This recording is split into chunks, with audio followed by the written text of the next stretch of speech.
Loué soit Jésus-Christ, vrai Dieu et vrai homme, notre bien-aimé Sauveur, l'envoyé du Père.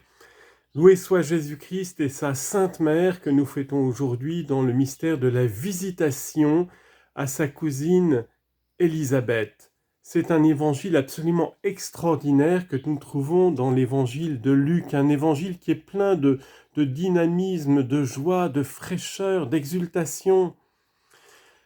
Au chapitre 1 de l'évangile de Luc, versets 39 à 56. En ces jours-là, Marie se mit en route et se rendit avec empressement vers la région montagneuse, dans une ville de Judée. Elle entra dans la maison de Zacharie et salua Élisabeth. Or, quand Élisabeth entendit la salutation de Marie, l'enfant tressaillit en elle. Alors Élisabeth fut remplie de l'Esprit Saint et elle s'écria d'une voix forte, « Tu es bénie entre toutes les femmes, et le fruit de tes entrailles est béni.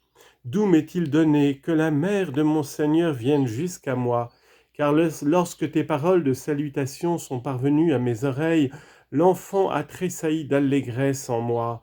Heureuse celle qui a cru à l'accomplissement des paroles qui lui furent dites de la part du Seigneur. » Nous voyons dans cet évangile qui fait suite immédiatement à l'évangile de l'Annonciation de l'ange Gabriel à la Vierge Marie, que celle-ci qui vient de recevoir cette nouvelle extraordinaire qu'elle serait la mère du Sauveur, que l'Esprit Saint viendrait sur elle et qu'elle deviendrait la mère du Fils bien-aimé du Père et du Sauveur du monde, eh bien l'ange Gabriel, en quittant la Vierge Marie, lui avait donné ce petit signe. Et voici que ta cousine, ta parente Élisabeth, elle aussi a conçu un fils dans sa vieillesse, car rien n'est impossible à Dieu. Et la Vierge Marie se mit aussitôt en route pour aller se mettre au service de sa vieille cousine Élisabeth. Et c'est tout à fait extraordinaire ce lien entre la contemplation de la Vierge Marie, parce que la Vierge Marie, elle a conçu le Fils bien-aimé du Père en son humanité, en sa chair. Elle l'a conçu d'abord par la foi.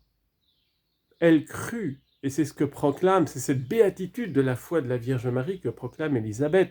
Bienheureuse celle qui a cru à l'accomplissement des paroles qui lui furent dites de la part du Seigneur. C'est une maternité de foi, une maternité contemplative.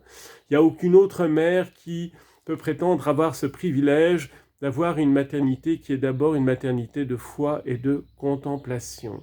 C'est tout à fait propre au mystère de la Vierge Marie. Et il y a un lien très fort dans la vie chrétienne entre la foi dans le mystère de l'incarnation et la charité fraternelle. La Vierge Marie aurait pu être tentée de demeurer dans ce grand mystère, de demeurer dans le silence, dans la prière, dans l'adoration. Mais non, pas un instant elle ne songe à elle.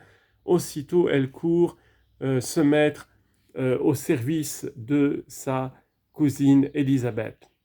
Élisabeth, de famille sacerdotale, l'épouse de Zacharie, dès que la Vierge Marie apparaît, dès qu'elle salue sa cousine, Shalom, voilà qu'il se produit un miracle extraordinaire, c'est que le petit Jean-Baptiste, qui est déjà quand même bien formé, parce qu'il a 6 mois et quelques jours, eh bien, il se met à tressaillir, c'est plus fort, d'ailleurs, le mot grec, c'est eskirtesen, il se met à bondir de joie dans le ventre de sa mère. Les femmes enceintes vous diront que, eh bien, au bout de quelques mois, l'enfant déjà formé dans leur ventre, eh bien, il réagit, il se manifeste, il peut donner même des coups de pied dans le ventre de sa mère. Et ce verbe eskirtesen, bondit, danser, c'est, parce que ça veut dire aussi danser en grec, eh bien, c'est le mot qui a été utilisé par l'Ancien Testament pour nous parler de l'exultation, de la danse, de louange, du roi prophète David devant l'arche de Dieu. David s'était mis à bondir de joie, de reconnaissance devant toutes les bénédictions que Dieu procurait par sa présence à travers l'arche sainte. Il y a infiniment plus que l'arche sainte, il y a la Vierge Marie, la mère du Dieu vivant.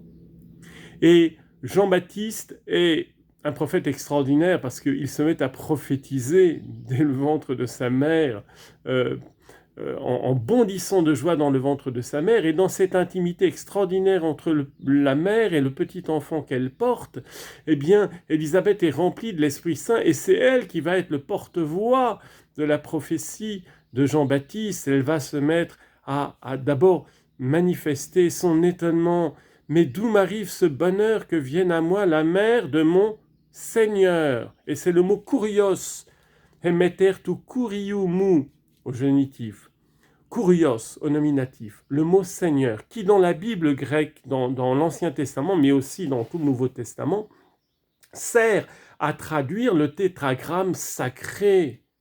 Ehyeh Asher Ehyeh, je suis qui je suis. Il est, il était, la plénitude de l'être, présent, passé, futur, dans l'éternité, le Dieu transcendant, le Dieu absolu. Et la Vierge Marie est devenue le jour de l'Annonciation, le jour où l'Esprit Saint est descendu sur elle, la demeure sur terre du Dieu vivant, la mère du Dieu vivant. Et donc cette maternité divine de la Vierge Marie, qui est une maternité non pas selon la nature, c'est une maternité de grâce, c'est un don de Dieu. Et la Vierge Marie n'avait aucun droit et aucun privilège, c'est un don gratuit de Dieu. C'est le mystère de la grâce qui s'accomplit en elle pour notre salut. Eh bien, cette maternité divine n'est pas une invention de l'Église catholique ou de l'Église orthodoxe, comme on entend parfois chez certains. C'est biblique. Et Élisabeth a parlé sous l'action de l'Esprit Saint et une plénitude d'effusion de l'Esprit Saint. Et pourquoi cela? Parce qu'on ne peut pas séparer l'humanité et la divinité en Christ. Elles sont unies d'une manière substantielle absolue. Ces deux natures divines et humaines en Christ.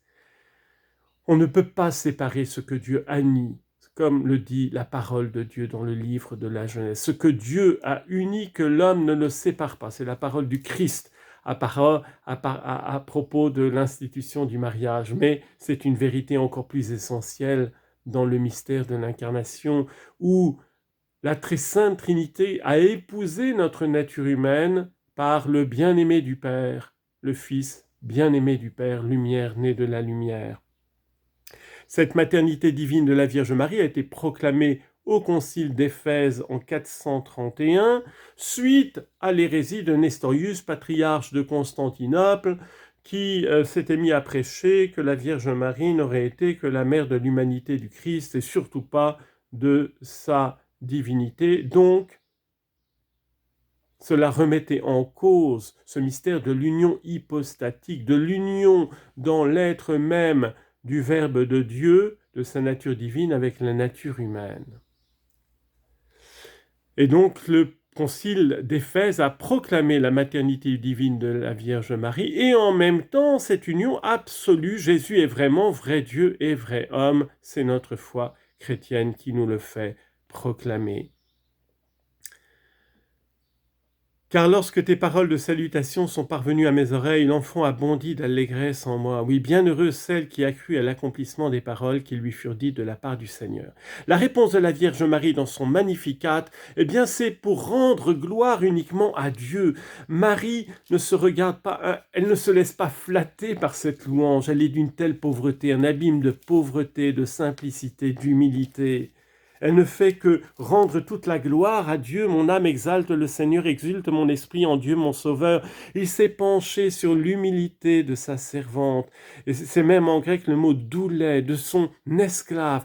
Marie ne se considère que comme la petite créature et l'esclave du Seigneur. Elle ne s'appartient plus. Elle est l'adoratrice parfaite en esprit et en vérité, puisque son adoration, sa louange, son espérance, sa foi, son amour, toute sa vie intérieure, elle a coïncidé avec le don du Père dans le mystère de l'incarnation. Et Marie s'est livrée entièrement à l'action de l'Esprit Saint. Qu'il me soit fait selon ta parole. Fiat mihi secundum verbum tuum. C'est une parole extraordinaire. Demandons en ce jour à l'Esprit Saint de nous renouveler dans l'exultation et la joie de la venue de Dieu en notre monde, en notre chair, de Dieu Emmanuel, Dieu avec nous, qui veut nous rejoindre là où nous sommes chacun, quelle que soit notre situation de déréliction, d'épreuve, d'abandon, ou au contraire notre situation de joie, Quelle que soit notre situation, Dieu est là au milieu de nous. Il vient tout assumer. Il veut tout assumer en nous, sauf le péché, bien sûr. Mais toute notre patte humaine doit être transformée par sa grâce. Le mystère de l'incarnation doit continuer en chacun d'entre nous. Par notre foi en Jésus, par notre accueil de l'Esprit Saint qui nous fait nous écrier en Jésus, par Jésus, Abba Père, entre tes mains je remets ma vie, je te donne toute ma confiance, je m'abandonne à toi. Je veux accueillir ton Saint-Esprit, lui être docile pour qu'avec Jésus, je puisse accomplir la volonté du Père sur moi aujourd'hui, chaque jour. C'est la seule clé du bonheur, le seul bonheur qui ne passe pas. C'est d'être uni avec la prière de Jésus, avec l'offrande de Jésus, avec l'amour de Jésus pour son Père dans l'Esprit Saint et pour chacune de nos sœurs et chacun de nos frères humains. Qu'il vous bénisse tous en ce jour de la grande fête de la Visitation de la Vierge Marie. Amen.